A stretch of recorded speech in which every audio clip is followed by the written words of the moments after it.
olá, seja bem-vindo, seja bem-vinda. Nós estamos em 2026 e eu estou no melhor lugar do mundo, eu estou no MoveOnCast, porque aqui as decisões, Fernando Manfio, elas são realizadas por quem tem atenção, intenção e principalmente que consegue observar o futuro desejável pelo que faz no presente. Você, como rei das decidologias, o que você espera para esse ano de 2026, meu amigo? Espero melhores decisões. Boa. Simples assim, né, Elias? Há quem diga que só se enxerga o óbvio quem tem o olhar treinado, né? Pois é, o olhar de dentro para fora, o que é o mais difícil dos olhares, né? Porque a gente está acostumado a olhar o mundo de fora para dentro, mas de dentro para fora é broca. E esse ano é o ano de olhar de dentro para fora, porque é a nova moda. A nova moda vai pegar. E hoje nós temos um convidado aqui, maravilhoso, um cara que eu gosto muito, já entrou, já tomou vários cafés, já conversamos, tivemos várias conversas. Um cara que é simples e famoso, olha que legal, simples e famoso. E um cara que é coerente, um cara que conhece muito sobre a história do crédito, que é um cara simpático, agradável. Eu me inspiro bastante nele, na forma como ele traz os conteúdos, na forma como ele traz a simplicidade para o mundo do crédito e dos birôs, inclusive. Querido Elias, que todo mundo conhece, bate palmas aí. Está em muitos podcasts, é um prazer ter você aqui hoje com a gente. Obrigado por ter aceito esse convite. Eu vejo você em muitos episódios, muito buscado. A última vez que a gente falou, você tinha, eu acho que 3 ou 4 viagens para o exterior. Então, você tem levado para fora do Brasil muito do que o Brasil tem de inovação no crédito, até na inteligência de gestão. Mas, antes de entrarmos nessa grandeza desses temas, eu queria falar de algo ainda maior. Elias por Elias, no sentido de, Elias, como você chegou até aqui? Como você se descreveria nesse momento? E, enfim, seus valores nesse momento, como é que você está na sua vida? Eu acho que isso para nós, é o mais importante de ouvir. Ok, antes de mais nada, obrigado pelo espaço, um prazer estar com vocês aí. Fernando é um amigo, né, que uma amizade que começou o ano passado, através, inclusive, de um evento, né, que a gente teve na NBC sobre decidologia. Tomada de decisão é fundamental para qualquer coisa que você faz na sua vida. Bom, falando um pouquinho do Elias, né? O Elias desde criança tinha 2 paixões, uma pela história e outra pelo futuro. E com isso, por quê? Porque com isso ele né, sempre achou que com essas 2 visões ele podia fazer algo que seria um presente melhor.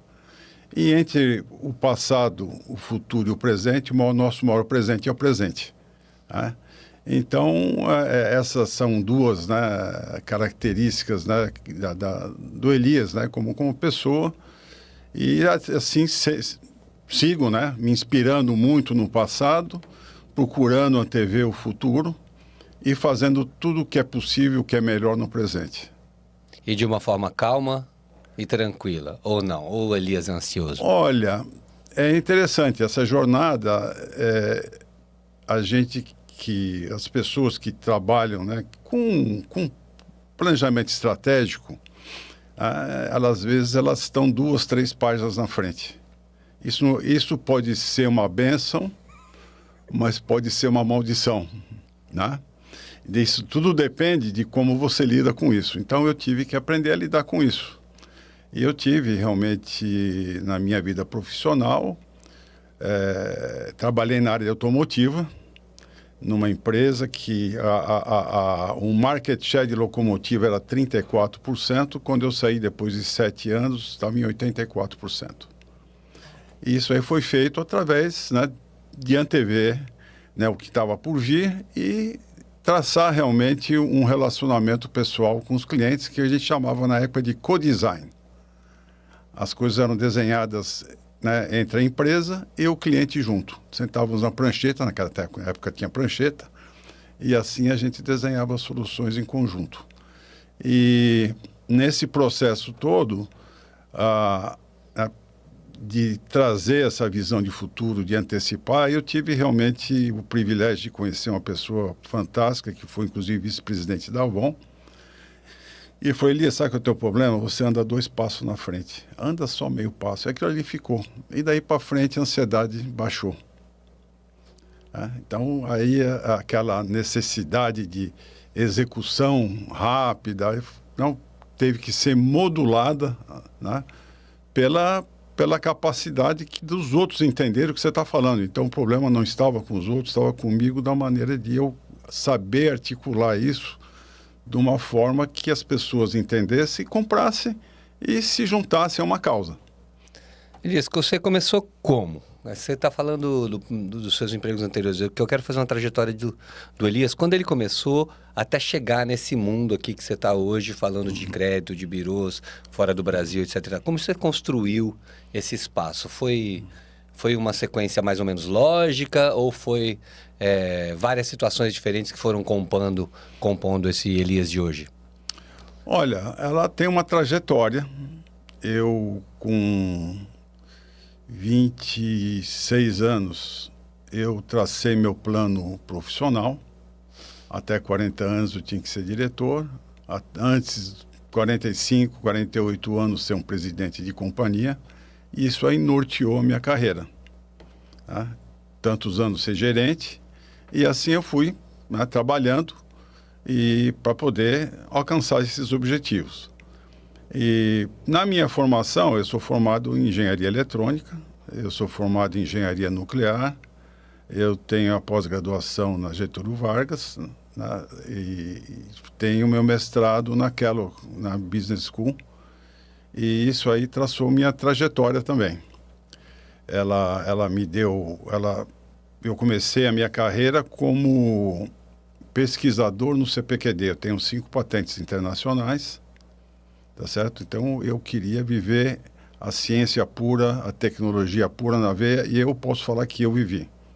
Eu queimei meu dedo com ferro de solda, tá certo?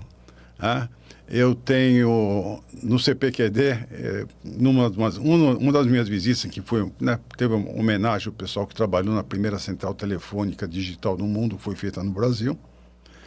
E tinha um museu. Eu passei pelo museu lá, eu olhei e tive uma sensação dupla, né? Primeiro, eu vi que as placas que eu tinha projetado estavam no museu. Eu não sabia se eu ficava feliz de ser reconhecido ou triste, né? Ou um pouco chateado de estar já no museu, né? No que eu tinha feito, né? Mas realmente foi um primeiro passo importante. CPQD foram 5 anos de um estudo, mas foi um estudo muito voltado a relacionamento, né, com técnicos que vinham do exterior.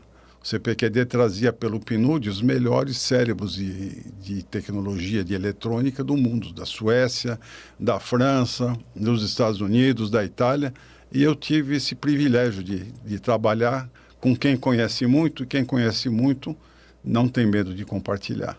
Isso já aos 26 anos? Isso eu estava com uns 26 anos. Você começou ali? Comecei com uns 23 anos, e com os 26 eu tracei a minha carreira, né? E com isso depois eu saí e fui para a empresa de defesa. Trabalhei com, olha só, na década de 80 eu já trabalhava com laser, né? Já tinha LADAR, né? Na época. Então eu trabalhei na Vibraz. E na Vibraz você, né, trabalhava com a tecnologia a nível militar. Então já era outra dimensão, né? Enquanto se compravam CPUs, né, na época, ali se usava ECL na época, que era super rápido, e era bit slice. Talvez vocês não saibam, né? Não é do tempo de vocês, mas bit slice é um processador que você monta com 20 bits, 18 bits, o número que você quer. Por quê? Porque por causa de segurança e por ter, inclusive, uma linguagem proprietária, por questão de segurança e defesa nacional. Então, também foi uma experiência muito interessante na época, né? E lá depois eu fui para a Olivetti, fui para trabalhar na área de consumer, tá certo? Máquina de escrever, calculadora. Tive uma experiência muito boa, né, com a cultura italiana, em que você não precisa escrever, você falou, tua palavra vale. Ali eu aprendi que palavra tem peso. Na Olivetti. Então você começou com tecnologia? Comecei com tecnologia, fui ainda em tecnologia, inclusive para a Olivetti. Eu era gerente de produto na época da Olivetti, e ali era interessante porque o italiano ele preza muito a forma. Então a gente recebia o design, né, do arquiteto da máquina, e eu, como engenheiro, tinha que colocar uma máquina lá dentro, porque a beleza era fundamental. A cor vermelha da Olivetti, quem entende da Ferrari, né? Sim. Tinha um tom que naquela época já tinha sensores para medir a peça injetada. Se a cor tivesse meio grau em cada um dos 3 eixos de cor, ela era rejeitada. O primor estético da Itália. Primor estético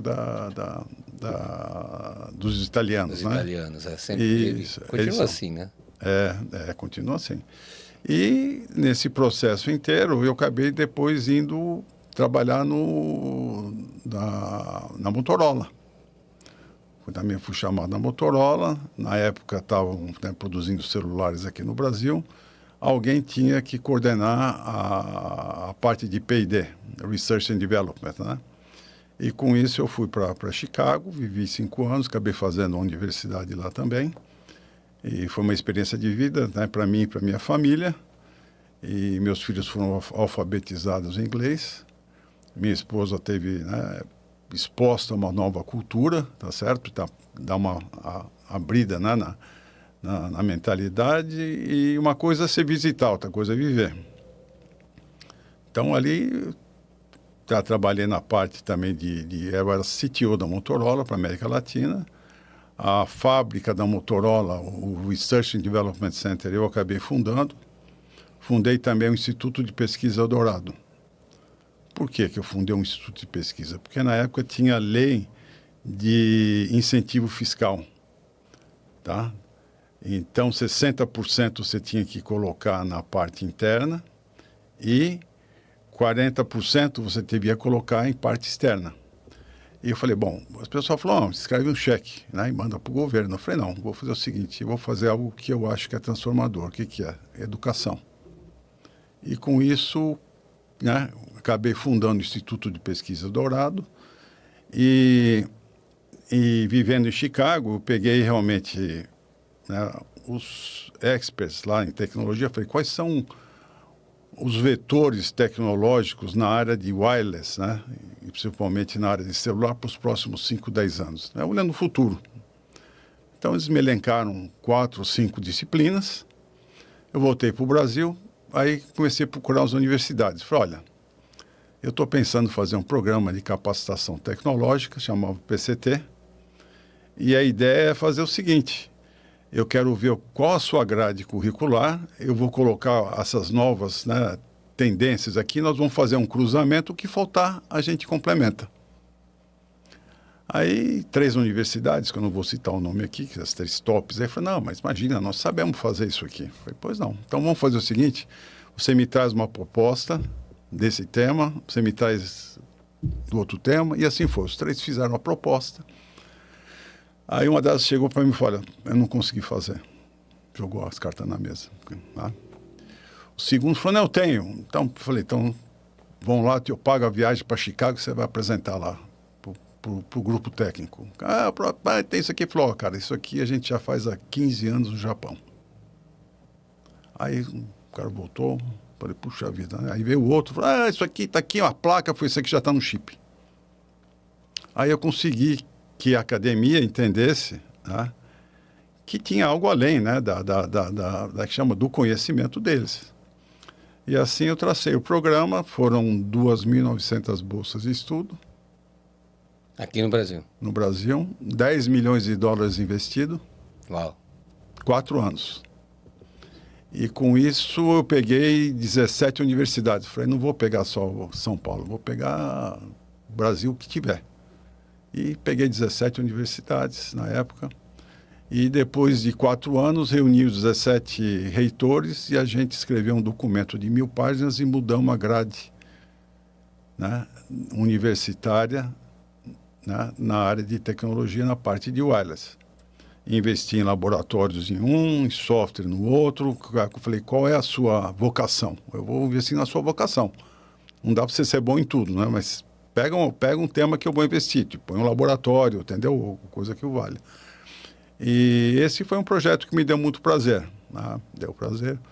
porque investir em educação é libertar as pessoas, é realmente capacitar as pessoas, e esse foi um projeto bacana que eu guardo com carinho, né? E que a Motorola me propiciou, e daí para frente eu voltei dos Estados Unidos e vim para a área de telefonia. Fui ser o presidente. Né, Isso já está com quantos anos? Isso eu já estava com 45 anos. Então, atingi minha meta. E aí era uma startup, e aí tinha que conversar com a Anatel.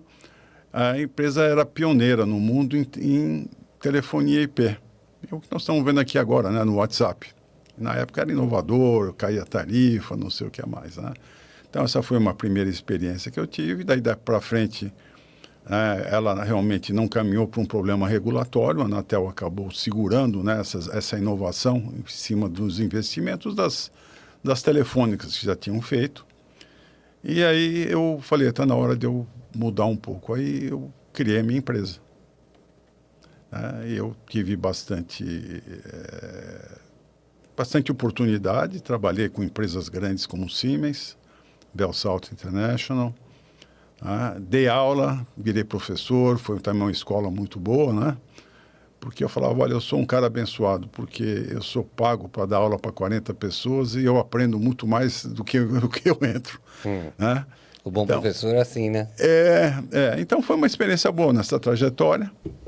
E daí para frente eu acabei indo trabalhar, voltei para a área de wireless também, né? Trabalhei na RFS.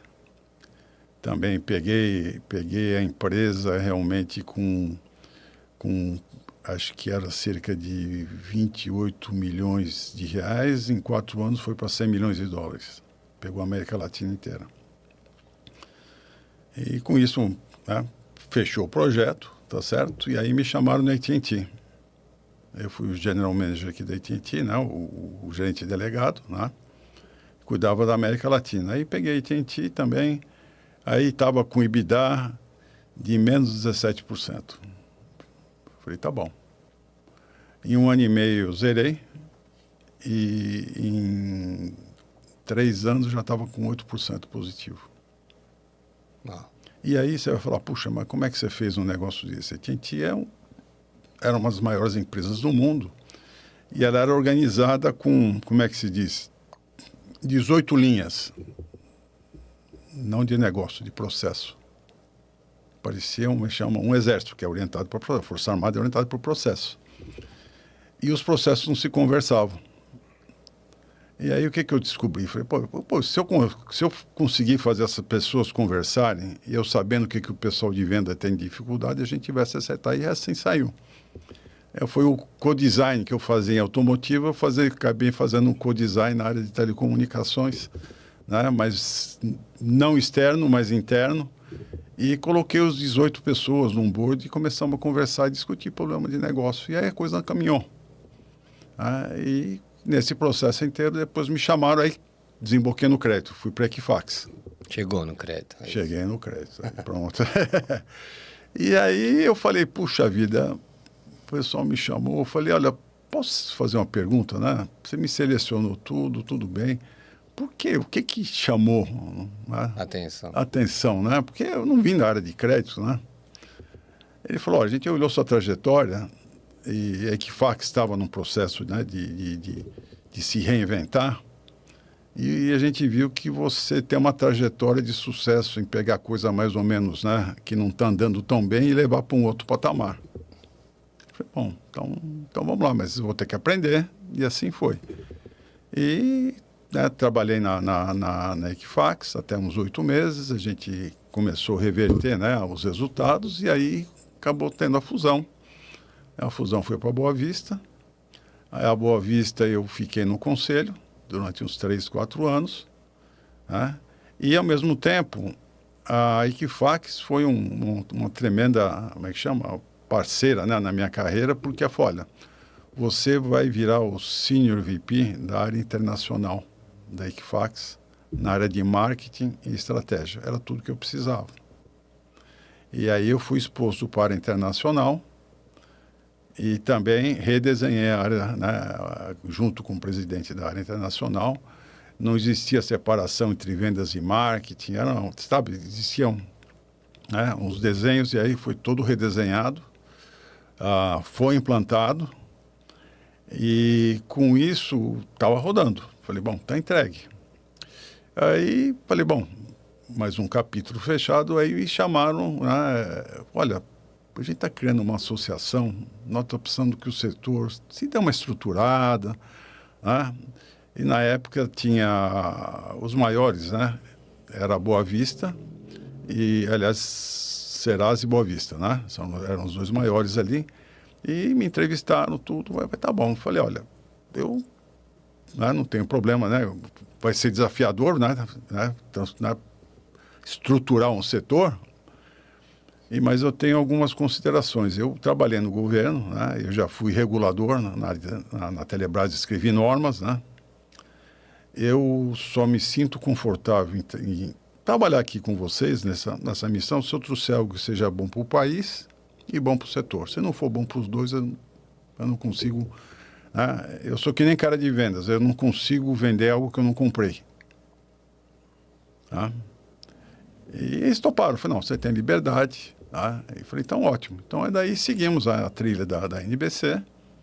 A NBC foi fundada em 2015. Em junho de 2016 eu entrei. Né? Parti do zero. E aí, né, construí, né, com a visão de ser uma referência nacional e internacional do crédito. Falou, mas o que esse cara está falando? Né? Aí saía, né? Pouco recurso, os sócios, né, ainda, né, criando a afinidade entre os sócios, né, abrindo espaço para eles se conversarem. E assim foi construído, né, no arco de 9 anos, e o ano passado foi um ano transformador. Né? Foi um ano que a gente abriu um espaço. Como eu já tinha experiência na área internacional, então a gente começou a fazer parte do Banco Mundial, fomos convidados para o Banco Mundial, o Banco Central nos indicou, então, o relacionamento. E dali para frente a gente fez parte da Lacred, que é da América Latina. A gente também faz parte da Axis, que é a Federação dos Birôs de Crédito da Europa. Fazemos parte da BIA, que cobre a Ásia e o Oriente Médio. E recentemente, eu vou anunciar agora, né, já está maduro, nós também fechamos uma parceria com a FIBS, que também é uma instituição muito relevante na área de crédito na Europa. E assim começou a jornada. E aí falei, bom, como é que agora a gente leva o Brasil para fora? E como é que a gente ouve o que estava lá fora para trazer para o Brasil? Aí os sócios falaram, puxa, mas esse movimento, o que você vai trazer? Eu falei, olha, ter as mesmas conversas com as mesmas pessoas, esperar ouvir coisa diferente é insano. Eu preciso ter essa conversa com outras pessoas para ouvir coisa diferente, para me trazer para cá, para a gente enriquecer o debate. E tem que ouvir outras conversas que nós não estamos tendo aqui, mas você já está tendo lá. E assim foi nessa jornada. Então, o ano passado foi um ano que explodiu, né? A gente teve participação na Ásia, na África 2 vezes pelo Banco Mundial, tivemos participação na Europa também, tivemos na América Latina, tivemos nos Estados Unidos, e os press releases internacionais da NBC no ano passado chegaram a um ponto de distribuição de cerca de 250 milhões de pontos. 1,2 Brasil. Nossa Senhora. Sensacional, né? Foi. Mas foi porque o Brasil realmente tem muita coisa boa. Né? A gente tem uma cultura, né, aberta à tecnologia. Agora saiu uma pesquisa, o Brasil é número 1 em adotação, né, de crescimento de inteligência artificial, sabia? Sim. Não? Segundo é Singapura. Né? Sim. Está crescendo assustadoramente. Né? É assustador e preocupantemente, né? Certo? Mas está crescendo. Muito mais pelo intencional do que pelo tecnológico. Né? Exatamente. Preocupante, muito mais pelo intencional. O que isso significa? significa que usar a IA sem a coerência e a consistência do uso, né? Então, muito mais... Esse é o risco. Esse é verdade. IA é maravilhoso, ponto final. É. Mas voltamos para decisões, né? Para que você usa IA? É. Um pouco do que você falou aqui, uma frase que você falou que me pegou, né? É um princípio seu, né? Eu vou vender o que eu compraria, né? Isso é um princípio seu e hoje em dia não é tão comum assim. Né? As pessoas vendem o que não compram, né? Vendem O que só ouve, por vender. o que ouve, repete. O que ouve, o que não compram, vendem para ter algum privilégio, mas não vendem o que comprariam. Que você tem que ter convicção do que você está oferecendo. Exatamente, isso é o que você falou. Então, isso faz parte um pouco do... Quando você fala de IA, mais ou menos a mesma coisa. Está se falando de IA de todos os tipos, né? Mas será que estão falando realmente de IA com o propósito intencional de um crédito coerente e consciente? Será que é isso? Mas quando você olha para uma visão cultural, né? O grande pai dessa análise de cultura organizacional, que é o Edgar Schein, que vem lá do MIT, ele fala que cultura é um fenômeno de grupo. A personalidade da empresa se reflete por crenças, artefatos, valores. O Brasil, segundo a Organização Mundial da Saúde, é o país mais ansioso do mundo. Então tem uma tendência à impulsividade e ao atalho, infelizmente. Isso não é uma crença, é um fato. Então, como que o Brasil vai dirigir em época de carnaval brasileiro? Se não tiver milhares de blitz nas maiores avenidas, será que ele vai ter a consciência de não beber e dirigir? Isso vai para a IA, isso vai para as empresas. Sim. Lá nós tivemos uma pesquisa na GV junto com a Engaja SA. Nos últimos 12 meses, Fernando, 73 bilhões de reais foi o prejuízo com falta de engajamento nas empresas. E eles começaram a entender que de cada 10 trabalhadores, 6 ou trocaram ou quiseram trocar de emprego nos últimos 12 meses. E aí o dado que foi uma apanhada que deixou todo mundo com os cabelos em pé. De cada 10 pessoas que saíram dos seus empregos, 9 foi para ganhar menos. É o lance do propósito de se viver bem, né?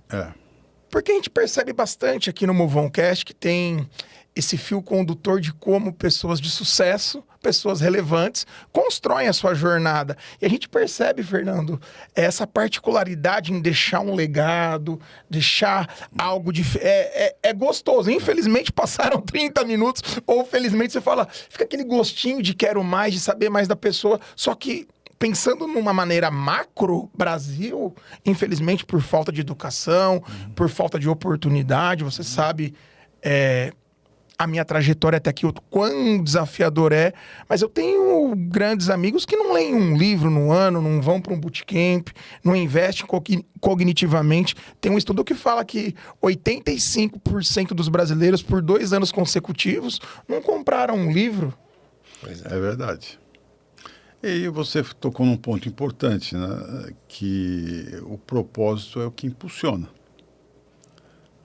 E eu trabalhei muito tempo em planejamento estratégico, dizia o seguinte: é a razão da direção e só a emoção te leva para a ação.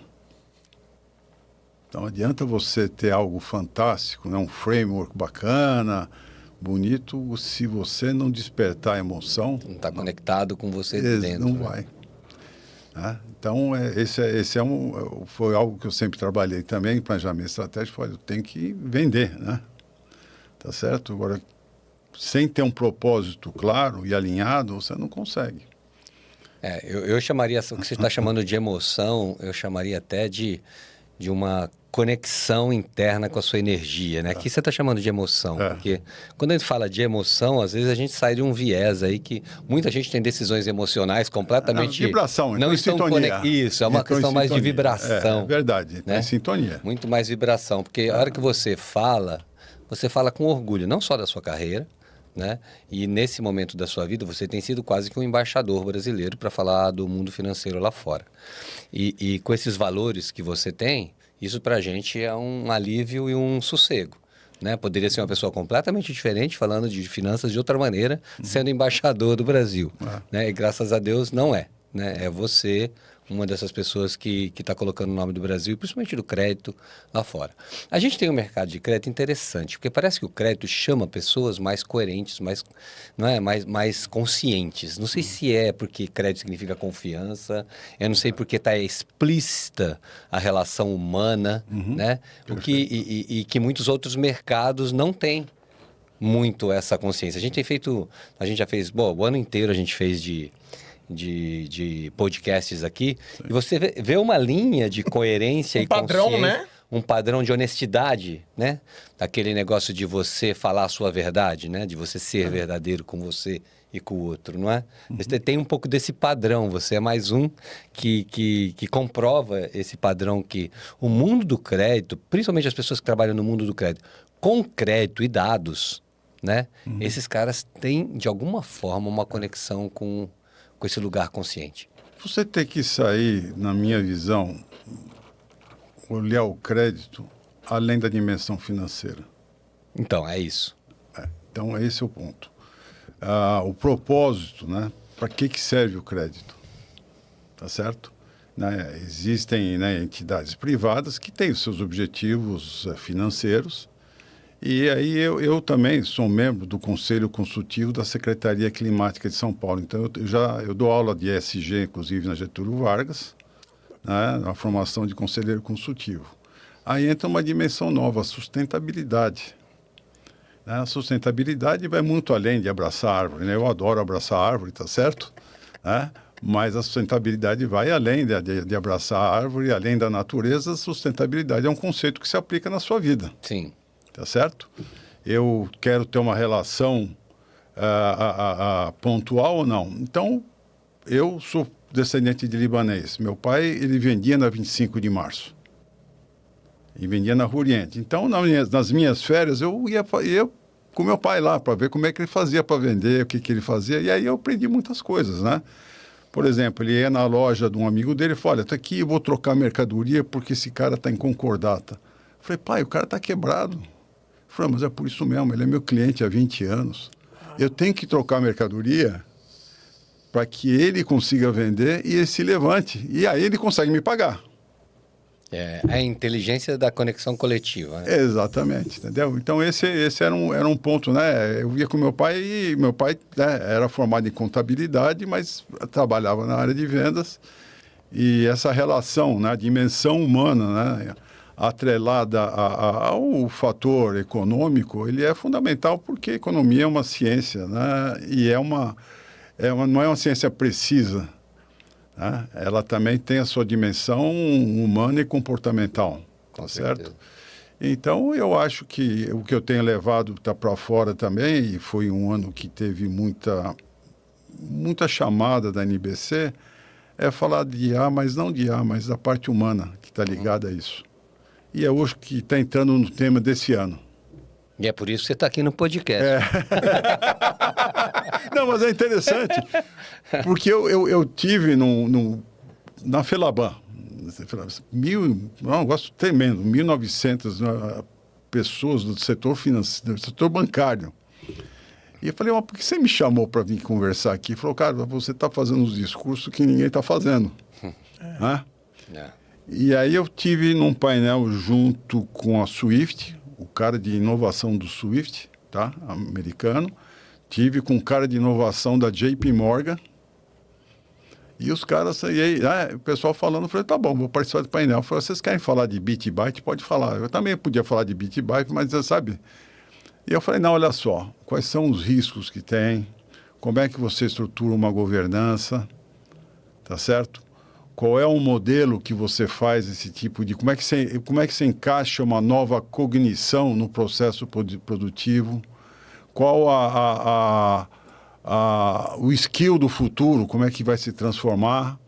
Então, eu falei, puxa, mas ninguém está falando disso, por isso que a gente quer ouvir de você. Então, foi um negócio interessante, né, de trazer exatamente, porque nesse seminário eu acabei falando, olha só, na minha visão é 10% é IA, 20% é TI, 70% é gente. Se você não entender essa equação, você vai colocar o recurso no lugar errado. Sim. Entendeu? E é muito raro quem entenda isso, né? Porque parece que tem um fio condutor. Eu acho que é por isso os perfis que vêm aqui, né? Que a gente conecta. Obviamente você se conecta com as pessoas que a gente sente que tem essa mesma vibração. Mas no mundo do crédito, você vê bastante disso, né? De pessoas conectadas, talvez por causa da palavra, como eu disse agora há pouco, né? Sim. Confiança. E essas pessoas têm, quando contam as suas histórias, elas têm uma história de consistência, de crescimento passo a passo, de previsão de resultados, né? Uma coisa mais matemática. E aí vem para aquele lado que como matemática se torna uma coisa tão espiritual, porque matemática traz um conceito de lógica, né? Isso. Matemática tem um conceito claríssimo de soma, de divisão. Então, a hora que você se mete na matemática, você se mete em autoconhecimento, Sim. né? Eu me lembro aquela vez que eu falei, né, que eu busquei um mestre espiritual, ele perguntou, mas por que você me cede? Eu falei, porque você é matemático. Né? E ele olhou para mim assim, nossa, é verdade. Porque existe a matemática espiritual, a matemática das energias, tem a matemática em tudo, né? A matemática é o alfabeto que Deus escreveu o universo. Pois é, que lindo. Matemática é o alfabeto que Deus escreveu o universo. Que lindo. Vou usar essa frase, posso? Pode usar. Elias, quais são os seus rituais como você inicia o seu dia? Olha, eu inicio meu dia muito cedo. Eu inicio meu dia às 5 horas, 5:30 da manhã. Tá certo? Eu costumo dormir com um problema na cabeça, porque eu sei que dormindo com ele na cabeça, mas sem estresse, o cérebro está trabalhando. Quando você dorme, eu acordo geralmente com a solução de manhã cedo. Né? Tem um papelzinho, uma caneta do lado da cama, igual Tem alguns que fazem. ter, tem que ter, porque às vezes vem algumas coisas e você fala, meu Deus, onde é que veio isso aqui, entendeu? E são os que a gente chama, né? O pessoal fala, não, eu quero ter insight, eu quero ter foresight. Sim. Insight é dentro do previsível, foresight é algo que não é esperado, tá certo? Não está no mundo do espaço que existe. Então, com isso, eu começo cedo, eu checo, né? Sempre o LinkedIn, porque LinkedIn para mim é uma ferramenta de aprendizado, tem muito material postado. O pessoal fala, poxa, você não assiste mais? Eu falo, não, eu vejo muito YouTube, porque eu pego as coisas que me interessam, ver os experts lá, e ali, em 1 hora, meia hora, eu aprendo pra caramba, entendeu? Eu tenho um conhecimento muito ali depositado de uma forma audiovisual. Uso a inteligência artificial como ferramenta de aprendizado. Sim. Tá certo? Então, eu digo, quando eu tive também alguns seminários, eu falei, são 3 sentimentos de inteligência artificial. Primeiro, são os 3A. Primeiro, ela apavora. Depois, ela apaixona. Depois, você entende, ela só aproxima. Tá certo? Então, eu falei, a palavra mais feliz é copiloto. Ela é o meu copiloto, me ajuda, entendeu? Então, é uma jornada em que você coloca a tecnologia realmente no espaço em que ela vai fazer impacto na sua vida. Tá certo? Então, ela me serve para isso. Eu, praticamente, hoje, tenho 12 ferramentas, tá certo? Vou experimentando para poder aprender. Para poder falar de inteligência artificial, eu tive cerca de 50 horas de treinamento. Então, eu gosto de estudar. Tá? Tive treinamento pela Power of Data, que é fantástica a empresa. Tá? Eu adoro eles lá. Tive também na Amazon, tive na Cloudera. Eu falei, deixa eu aprender. Então, uma paixão minha que eu tenho é de estar sempre estudando. Tá certo? Então, eu tenho que me reinventar a cada dia. Tá certo? Eu tenho que me redescobrir a cada dia. Quer dizer, cada conhecimento, cada informação é um martelinho no sino para ver onde você vai vibrar. Entendeu? Então, minha jornada começa cedo. Vou checar meus e-mails, né? Vou checar os WhatsApps. Eu tirei alerta de WhatsApp, porque senão não conseguia trabalhar. Tá certo? Então, eu me dou o direito, sabe, de checar periodicamente, né? Eu acho que também é um canal de comunicação importante. E eu procuro me conectar com pessoas que que eu tenho afinidade que faça a diferença. Vocês aqui são um exemplo disso, por isso que eu estou aqui conversando, porque nessas conversas, eu gosto de conversas que você saia melhor do que você entrou. Sempre. Sempre. Então, estando na associação, essa dimensão se expandiu a nível internacional. Por exemplo, eu tenho contato com o Banco Central do Butão. Do Butão? É. Eles trabalham com o FIB lá, né? A Felicidade Interna Bruta. Isso. Tive contato com eles na Ásia, conversei com o pessoal. Então, isso é muito rico. Um evento que você vai para fora, ele te abre uma dimensão nova, que é uma dimensão cultural que você não faz parte. E aí você vem... Né? Eu estive na África, aprendi muito na África também, achei fantástico, né? O continente. E ali tem cada cultura tem a sua pegada. E aliás eu tive, né, falando com o pessoal da NPD, a gente quer conversar com você porque nessa parte de análise de crédito, não sei o que, eu falei, depende da cultura. Eu falei, mas o que você quer dizer com isso? Eu falei, cada cultura tem uma pegada. A América Latina fala muito o quê? De pobreza e desigualdade. A Europa fala de quê? O bem-estar social e controle. Tá certo? Estados Unidos, o que é? Inovação, escala mundial de negócio. Você vai para a Ásia, velocidade e prosperidade. Então, a legislação depende muito do contexto. Foi por isso que o Brasil, a América Latina, copia da Europa. Porque tem afinidade no social. Mas será que você está aí, está alavancando o máximo benefício? É algo para você parar e avaliar. Eu não digo que tem certo nem errado. Mas se fechar para ouvir outras coisas, você pode se limitar, né, no que você vai fazer. Então, essa jornada internacional me deu essa perspectiva, né, de entender. E eu, pessoalmente, me senti muito bem na Ásia, porque eu sou um otimista por natureza, eu gosto de olhar o lado positivo das coisas, e se não for positivo, eu vou transformar o negativo. O que eu faço fazer o negativo virar positivo, em vez de ficar só destacando o negativo? Que eu aprendo com isso, né? Que eu aprendo com isso, tá certo? E aí são coisas, né, que na minha carreira também, o pessoal falou, puxa, mas você está sempre entusiasmado, está sempre, né? Eu estava com um projeto, aí um engenheiro, um gerente novo que entrou, falou, puxa, eu vim da outra companhia, nós tentamos fazer esse projeto que você está pilotando e não funcionou. Puxa vida, você não quer participar do grupo de trabalho? Porque a gente que você pode trazer uma experiência interessante. Aí ele chegou e falou, conversar na integração, aí de repente ele chegou e falou, puxa, mas aquilo foi difícil mesmo, sofremos muito. Aí eu não aguentei, falei, vem cá. Então, isso é um processo de integração, né? Ele falou assim, quando você tem um problema, isso te incomoda muito? Cara, eu quero me livrar. Entendeu? Dói muito, não dói? Ser católico, aí o cara jogou a cadeira para trás. Falou, o que esse cara está falando aí, né? Ele falou, você reza antes de dormir? Ele falou, rezo toda noite. Então, sempre que você tivesse problema, você devia rezar, agradecer para Deus, porque problema é o mecanismo que ele pôs para você crescer. Ele falou, nunca pensei nisso, entendeu? Então, eu sou um otimista. As pessoas falam, pô, você... Eu falei, olha, eu toquei, né, várias operações e uma das experiências foi, sentava do lado, né, na reunião de pipeline, né, a famosa reunião de segunda-feira pipeline, chega, né, o pessoal de vendas e marketing de um lado, do outro lado da mesa sentava o quê? A área financeira, né, operações e o jurídico. E aí era uma briga. Não fecha o número, e não sei o quê. Aí eu falei, olha só, vocês podem não acreditar, mas vocês são duas faces da mesma moeda.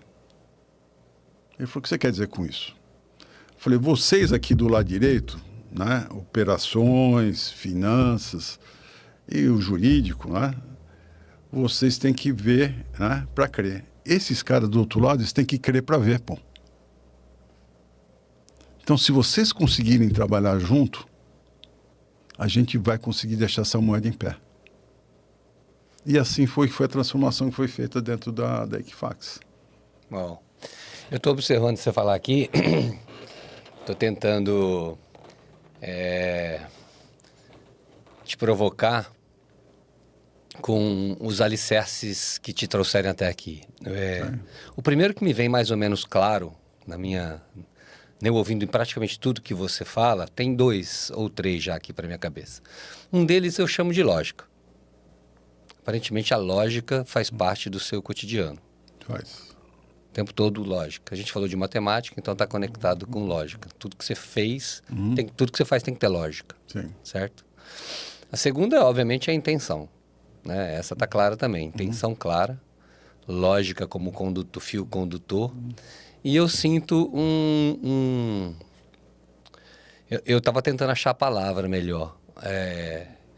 Já me propus 3 aqui. Eu sinto uma certa empatia no sentido de aceitação ativa do mundo e das diferenças. Sim, faz Eu sentido. sinto isso, que você é um conector, né? Você olha para várias coisas Você lembra a através história da lógica. Lembra da história da cola? Esse é o meu perfil, provavelmente. O grupo Então. conecta as partes diferentes com um propósito único. Na sua fala, em todas as situações da sua fala, de todas as experiências que você fez até agora, eu ouvi isso. Sim. Né? Então, primeiro eu ouvi uma clareza, primeiro você chega já com uma intenção. Desde o começo você falou, com 26 anos já coloquei minha intenção de vida. Né? Quero ter isso, chegar aqui. Pronto, de cara você já colocou a intenção. A segunda foi, como é que é essa lógica? Né? E aí você foi assumindo empregos e funções por uma lógica sua. Sim. E o que tinha que ter ali? Uma possibilidade de você conectar com as pessoas para criar algo melhor do que já foi feito. Eu senti essas 3 coisas o tempo todo como fio condutor da sua vida. Faz sentido? Faz sentido. Todos os empregos ou posições que eu trabalhei, eu procurei fazer diferença. De uma maneira positiva, né? E pensar fora da caixa. Curiosidade, faltou essa, você falou agora. Eu penso fora da caixa, né? Sempre as pessoas vêm e falam, mas como é que você pensou isso? Eu falei, não, eu não sou, até ontem estava fazendo um treinamento, falei, olha só, não, você que fez assim, falei, eu não sou sardinha enlatada. Eu posso ser sardinha, mas não sou enlatado. Não me põe na lata, porque eu vou estar fora da lata, eu vou nadar, entendeu? Certo? Você não me oferece algo enlatado, porque eu vou te questionar. Né? E ali está uma discussão, inclusive, né? No LinkedIn o pessoal coloca o TBT, não é isso? Sim. Aí eu fui pesquisar, falei, poxa, mas o dia de mau movimento não é Thursday, é Wednesday, devia ser TBH. Mas nós trouxemos isso aí, não sei, mas você trouxe enlatado. Não dá certo? Se devia ser TBH, porque o Wednesday, né, estatisticamente, se bem que depende do perfil, né? Porque eu falo, mas por que Thursday? Né? Então eu questiono, né? Quando a coisa, eu não recebo, né, a coisa passivamente. Entendeu? Mas eu acho que é o perfil do mestre, ele ser questionador. Tem um grande psicólogo americano, o Adam Grant, ele tem um livro maravilhoso chamado Pense de Novo, que ele fala que a pessoa que gosta de investigar, e não é investigar... É para aprender. Em livros. É curiosidade, foi aquilo que ele falou. Curiosidade. Tenho curiosidade, mas por que criaram isso, né? Aí eu fui ver, né? Entendeu? Você sabe que curiosidade é o primeiro dos 7 passos, né, que eu chamo de 7 Cs da decidologia. Sim. O primeiro é curiosidade, nem falei por causa disso. Sim. Falando agora que eu me toquei. Primeiro é curiosidade. Tudo começa pela curiosidade. E essa primeira pergunta que a gente faz é curiosidade por quem você é e por curiosidade por entender quem você não é. Quem você não é, porque muita gente quer saber quem eu sou. Mano, presta atenção, vê quem você não é primeiro, que você vai sobrando ali a grandeza. Mas o que é bacana é você ver o que o outro é. Em vez de você ficar ecoando o que você é você ouvir o que o outro é. E essa jornada internacional de encontrar pessoas de outros países, da Turquia discutindo o SG, do cara ali, como é que chama, lá da Coreia, falando de crédito crossover, né? O outro conversando de exchange de dados, na África falando de como alavancar, entendeu? A agricultura com o Biroagro, que a gente está criando, inclusive, aí no setor de biro de crédito. Então, você começa a entender, né, que são essa materialização humana de consciência, ela se dá com dimensões distintas. E você tem as suas, mas a beleza é ver as outras. E que se unem numa lógica. Mas elas existem. Sim. E você não tem, não cabe, como eu falei, lembra das culturas? Não me cabe questionar. Sim. Entendeu? Mas você entender, você fala, puxa vida, eu estou nesse range de frequência, mas tem outro range de frequência de eu mandar informação. E, de repente, vários ranges aqui, você começa a ver que você tem talvez mais eficiência em um, melhor qualidade no outro, mais satisfação em um do que o outro. Então, essa jornada aí, né, de ver várias pessoas em vários países e discutir temas comuns e ouvir temas que também nem se fala aqui ainda, né? Por exemplo, ali entre Coreia e Camboja, o cara com telefone celular e dá autorização, os dados migram de um lado para o outro, não tem... Ali o cara ali já faz análise de crédito de um cara que morou na Coreia e vive no Camboja, já sabe o que ele é, já dá o crédito lá e acabou, pô. E se bobear, e os dois já têm um mecanismo de pagamento instantâneo, então o cara pode pagar de um lado para o outro e acabou, entendeu? Então, às vezes aqui a gente discute muito, na Ásia o pessoal sai fazendo e vai ajustando. Entendeu? Interessante. Eles têm um senso regional fantástico, se chama ASEAN. São 7 maiores economias, elas se conversam. Já tem uma norma de ASEAN para que os 7 países operem. Aqui nós estamos discutindo, lá já tem. O guardrail do uso, entre eles, já tem. Cada um tem a sua legislação, né? A China é muito mais profunda. Singapura, a governança ela é voluntária, você vê como é que é?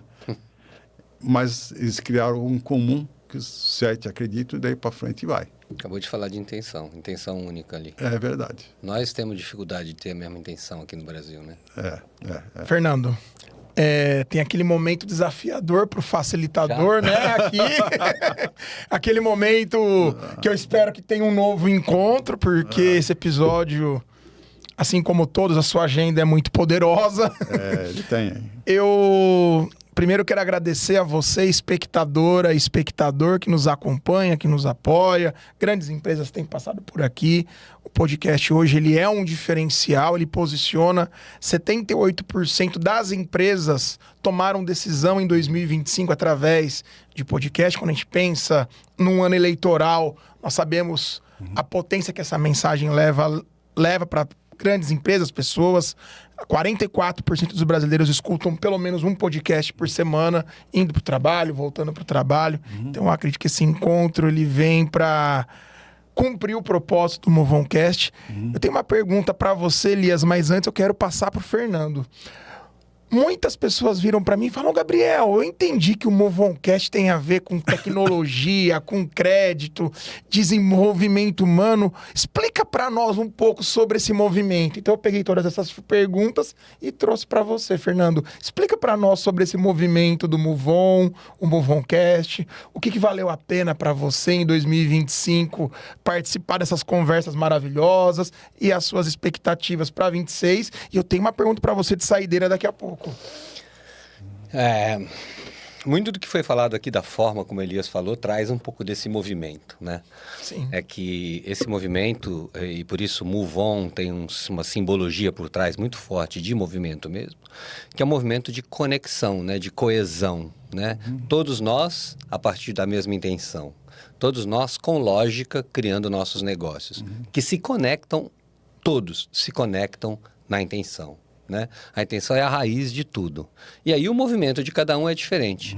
E esses movimentos podem ser harmônicos, né? Tem uma harmonização. As empresas podem ser mais harmônicas, conversar melhor. Muito do que você está fazendo na sua vida é isso, né? Harmonização de países com coisas diferentes, mas tem uma intenção clara, né?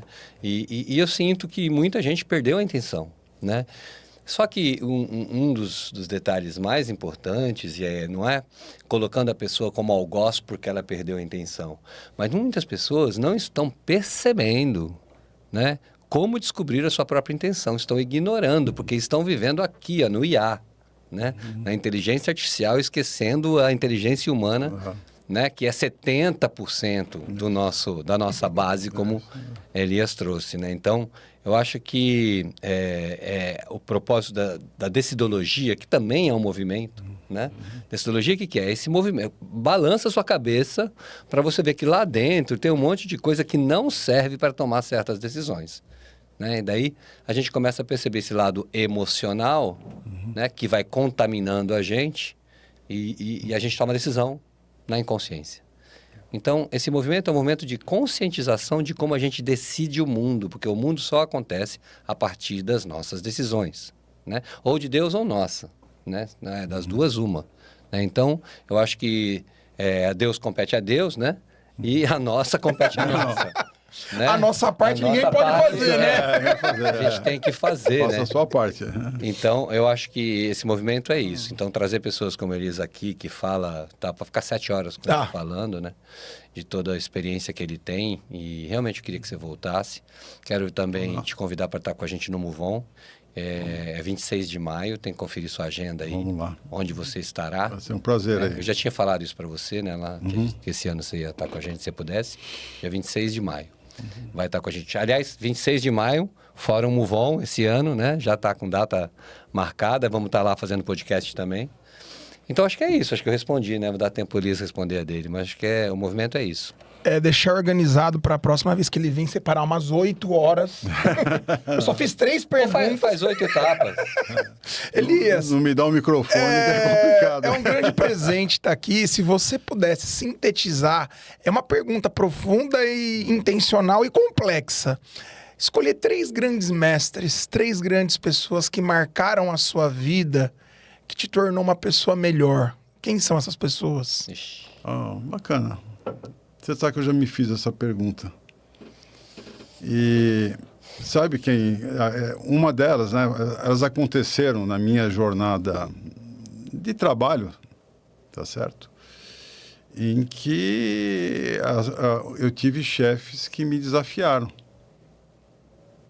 Né? Me deram uma enquadrada, tiveram coragem, né, de me enquadrar.